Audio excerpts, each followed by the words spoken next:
Now if you turn your machine on and you find that it does nothing at all, this can be because it's jammed, it's tripped the overload or the reset button, or that there is no power at the power socket under the bench. So first, and you should always do this before you attempt any repairs on a waste disposer, is disconnect the power. So unplug the plate from under the bench.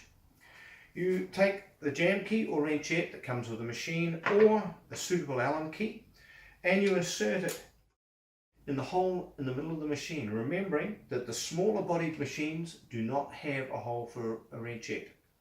Now if this turns freely, it means the machine hasn't jammed. But if it's tight and you can't turn it, and even if you feel resistance there, it's tight, you need to manually grind it and move it backwards and forwards until you can turn it freely 360 degrees. It may help if you turn the tap on, run some water through, that'll help to clear it.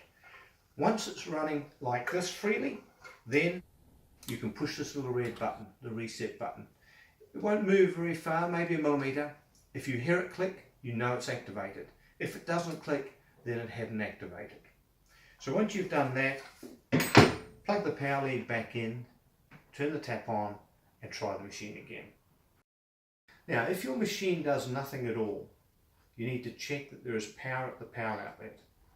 So plug another appliance in there, turn your switch on the wall, and see if that appliance goes. If that works, that confirms you have power at the power outlet.